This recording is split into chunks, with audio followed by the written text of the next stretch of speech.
ရှင်တို့ဒုတိယမေခွန်းရဲ့အဖြေကိုဆက်သွားကြမယ်ဒုတိယမေခွန်းကဗာမေးထားတော့ကိုယ်စိတ်ထဲမှာဘာကလေးများအမြဲတမ်းရှိနေရဲ့အကောင်းဆုံးဖြစ်မလဲတဲ့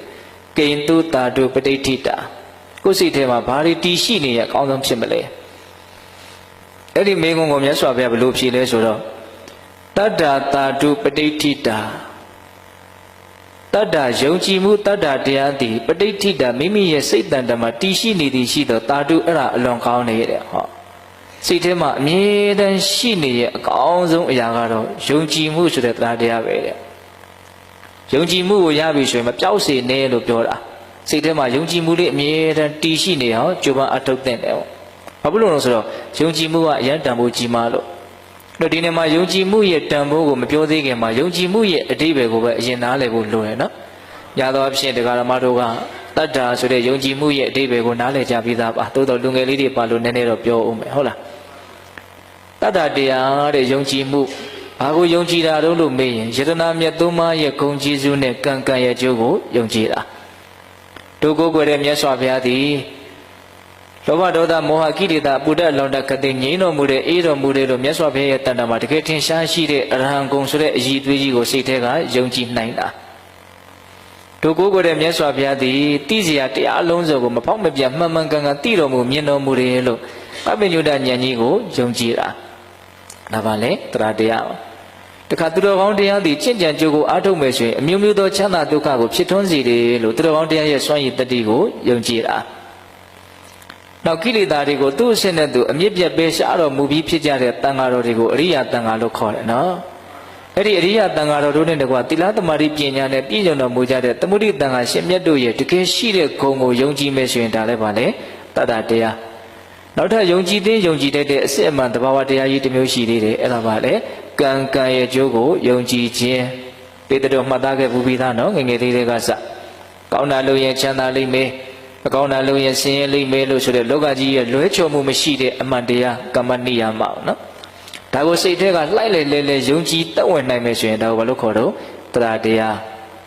ဒီနေ့မှာကံကံရဲ့ကျိုးကိုယုံကြည်ခြင်းဆိုတာလေးကအရန်နားလေစရာကောင်းလို့လူငယ်တွေတက်ရည်ရွယ်ပြီးတော့နည်းနည်းပြောကြည့်နော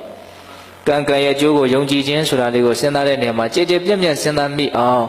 ဦးဇင်းတို့စကလုံးလေးနည်းနည်းဖလှယ်ပြီးတော့ပြောကြည့်ခြင်းတယ်ကံကံရဲ့ကျိုးကိုယုံကြည်ခြင်းဆိုတာကိုလေစေတနာရဲ့စွမ်းရည်တတိကိုယုံကြည်ခြင်းလို့ဒီလိုလေးစကလုံးလေးနည်းနည်းပြောင်းပြီးတော့ပြောကြည့်ခြင်းတယ်စကလုံးသာပြောင်းသွားတာပါအဓိပ္ပာယ်ကတူတူပါပဲ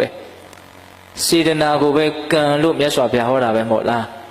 းစေတနာဟံဘိက္ခဝေကမ္မံဝဒာမိစေတနာကိုကံလို့ငါဆိုတယ်တဲ့မြတ်စွာဘုရားကအဲ့ဒီစေတနာမှာအလွန်ကြီးမားတဲ့စွမ်းအားအာနိသင်ရှိတယ်ဒါကိုကျွတ်တို့ယုံကြည်နိုင်ဖို့လိုတယ်ဒါဆိုရင်စေတနာဆိုတာဘာလဲစေတနာဆိုတာတိုက်တွန်းနှိုးဆော်တတ်တဲ့သဘောလေးကိုပြောတာဒီချာနာထောင်နော်လူငယ်တွေစေတနာဆိုတာဘာလဲတိုက်တွန်းနှိုးဆော်တတ်တဲ့သဘောလေးဟောဒီအတွင်းထဲကနေတိုက်တွန်းနှိုးဆော်နေတာဘာဖြစ်ဖို့သူတိုက်တွန်းနှိုးဆော်နေလဲဆိုရင်ကာယကံဆိုတဲ့အလုပ်တွေလုပ်ဖြစ်သွားအောင်သူတိုက်တွန်းနှိုးဆော်တယ်ဝစီကံဆိုတဲ့အပြောတွေပြောပြသွားအောင်သူတိုက်တွန်းနှိုးဆော်တယ်မနောကံဆိုတဲ့အတွေးတွေတွေးကြံမိအောင်သူတိုက်တွန်းနှိုးဆော်နေတယ်ပြောရရင်အဲ့ဒီတိုက်တွန်းနှိုးဆော်မှုမပါဘဲနဲ့ကာယကံဝစီကံမနောကံဆိုတဲ့ကံသုံးပါးဖြစ်လို့ကိုမရအောင်ဟုတ်လားစေတနာရဲ့တွန်းအားနဲ့ကံတွေဆိုတာအလုပ်တွေဆိုတာဖြစ်လာတော့နော်ဒါကြောင့်စေတနာကအခရာကျအဓိကကျတဲ့နော်တဘာဝတရားဖြစ်လို့မို့စေတနာကိုကံလို့မြတ်စွာဘုရားဟောတာသူအကျိုးပေးမှာတဲ့အဲ့တော့အဲ့ဒီစေတနာကအကျဉ်းမြင့်နှမျိုးရှိတယ်လို့ကျွတ်တို့နားလည်ရမယ်ပေါ့ကောင်းတဲ့အလုပ်ကောင်းတဲ့အပြောကောင်းတဲ့အတွေးတွေကိုလှုပ်ဖြစ်ပြောဖြစ်တွေးဖြစ်သွားအောင်တိုက်တွန်းနှိုးဆော်တတ်တဲ့ကောင်းမြတ်တဲ့စေတနာမျိုးရှိတယ်အဲ့ဒီလိုကောင်းမွန်တဲ့စေတနာမျိုးကိုကုသိုလ်ကံလို့နာမည်ပေးမယ်ချမ်းသာဒုက္ခမျိုးစုံနဲ့ဘဝကောင်းမျိုးစုံကိုဖန်တီးနိုင်တဲ့စွမ်းရည်တတိအဲ့ဒီကောင်းမြတ်တဲ့စေနာမှာအပြည့်ရှိတယ်ဟာစေနာရဲ့စွမ်းရည်တတိဆိုတာဒါပြောတာနော်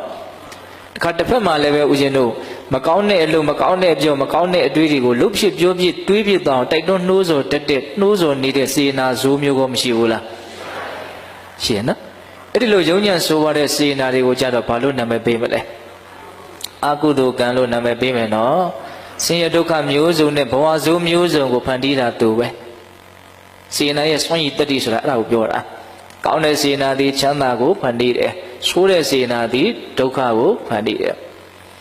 အဲ့ဒီသဘောဝတရားကြီးရဲ့အမှန်သဘောကိုစိတ်ထဲကယုံကြည်တတ်ဝင်နိုင်မယ်ဆိုရင်ဒါပါလေတရားတရားဟုတ်ရဲ့လားနော် အဲ့ဒီတရားတရားကတန်ဖိုးကြီးလွန်းလို့မြတ်စွာဘုရားကစိတ်ထဲမှာသူ့အမြဲတမ်းရှိနေတဲ့နဲ့လို့အဲ့လိုဟောတာဘာလို့လို့သူ့ကိုတန်ဖိုးရှိတယ်လို့ပြောရတာတော့လက်တွေ့ကြကြနားလည်ဖို့လိုရင်နော်ယုံကြည်မှုဆိုတဲ့တရားတရားရှိမှဦးဇင်းတို့တွေကောင်းတာတွေကိုလုံနိုင်တာကောင်းတာတွေကိုလှုပ်ဖြစ်မှကောင်းမှုရဲ့အကျိုးသက်ဖြစ်တဲ့ချမ်းသာဒုက္ခဆိုတာရနိုင်တာတော့ဒီနေရာမှာယုံကြည်မှုရှိမှကောင်းတာကိုလုံနိုင်တယ်ဆိုတဲ့နေရာမှာကောင်းတာဆိုတာကဣဒာကဏလှူတာတဏ္ဍာလေးလောက်ကိုပဲပြည့်မြင်လို့တော့မပြည့်စုံဘူးနော်ကောင်းမှုဆိုတာကဒါနရဲ့သီလရဲ့သမာဓိရဲ့ပညာရဲ့လို့အကျဉ်းမြင်၄မျိုးမရှိဘူးလားရှိတယ်တစ်မျိုးထက်တစ်မျိုးပို့ပြီးတော့စွမ်းရည်ကမြင့်သွားတာကြီးပဲပြောရရင်ဒါနကအောက်ဆုံးမှရှိတယ်နော်ဟုတ်လားအဲ့ဒီကောင်းမြတ်မှုမျိုးစုံကိုဦးဇင်းတို့တွေဟာယုံကြည်မှုဆိုတဲ့တရားတရားမရှိဘဲနဲ့မလုံနိုင်ယုံကြည်မှကောင်းတာကလုံနိုင်တယ်ဒီအချက်ကလေးကိုလည်းလက်တွေ့ကြကြနားလည်ဖို့လိုတယ်ဆိုကြပါစို့ဒါနရဲ့အကျိုးပေးဆိုတဲ့ဒါနရဲ့စွန့်ရည်တတ္တိကိုမယုံကြည်ဘူးဆိုရင်ဦးဇင်းတို့ဒါနပြုတ်မလားမပြုတ်နိုင်ဘူးနော်ဒါကောင်းတဲ့အလုပ်ချမ်းသာဒုက္ခကိုဖြစ်စေတဲ့အလုပ်လို့ယုံကြည်လို့သာနဲ့ပြုတ်ကြတာအဲ့လိုပဲသီလရဲ့စွန့်ရည်တတ္တိကိုမယုံကြည်ဘူးဆိုရင်အဲ့ဒီလိုဟာသီလနဲ့ပြည့်စုံနေမှာမဟုတ်ဘူးတမာတိပညာဘာဝနာလုပ်ငန်းရဲ့စွန့်ရည်တတ္တိကိုမယုံကြည်ဘူးဆိုရင်လည်းဦးဇင်းတို့တွေကဘာဝနာတရားကိုပွားများကြမှာမဟုတ်ဘူးဒီဒါနသီလသမာဓိပညာကုသိုလ်ကိစ္စတွေကောင်းမြတ်မှုတွေကိုလုံနိုင်တယ်ဆိုတာယုံကြည်မှုကြောင့်လုံနိုင်တာဟုတ်တယ်မဟုတ်လားလုံတဲ့နေရာမှာတောင်ယုံကြည်မှုပုံမှာမူတည်ပြီးတော့အနေအများအကြီးအသေးဆိုတာကွာမသွားဘူးလားနည်းနည်းယုံတဲ့လူကနည်းနည်းလုံတယ်အများကြီးယုံတဲ့လူကအများကြီးလုံတယ်နည်းနည်းမှမယုံဘူးဆိုတဲ့လူကနည်းနည်းမှမလုံနိုင်ဘူးတချို့ကြတော့ယုံကြည်မှုကအရင်ထက်သန်အားကောင်းတဲ့အတွက်ကြောင့်ဘဝနဲ့ရင်းပြီးတော့ကောင်းတာတွေကိုလှုပ်သွားနိုင်ကြတဲ့လူတွေရောမရှိဘူးလားရှင်နော်ဘာပြောချင်တာလဲဘုံဘုံကကိုယုံတဲ့လောက်ပဲကိုလုံနိုင်ကြတာကိုလုံနိုင်တဲ့လောက်ပဲကိုရကြမှာဒါပြောတာဟုတ်လားကိုယုံတဲ့လောက်ပဲကိုလုံမယ်ကိုလုံတဲ့လောက်ပဲကိုချမ်းသာမယ်ပေါ့ဒါကြောင့်ချမ်းသာမှုနဲ့ယုံကြည်မှုရဲ့အဲ့ဒီကြီးမားတဲ့ဆက်နွယ်မှုကိုဦးဇင်းတို့တွေမြင်တတ်ဖို့မလိုဘူးလားလိုတယ်ဒါကြောင့်မြတ်စွာဘုရားကယုံကြည်မှုကတန်ဖိုးအရင်ကြီးမားတယ်သူရှိမှကောင်းတာဖြစ်မှာကောင်းတာဖြစ်မှချမ်းသာမှာဒါကြောင့်ယုံကြည်မှုဖြစ်လာပြီဆိုရင်မပြောက်စေနဲ့ပေါ်လိုက်ပြောက်လိုက်မဖြစ်စေနဲ့စိတ်ထဲမှာခိုင်မြဲအောင်တည်ရှိနေပါစေဒါပြောတာနော်ဒါကယုံကြည်မှုရဲ့တန်ဖိုးကိုမြင်တော်မူလို့ဒီလိုမိန့်တာပေါ့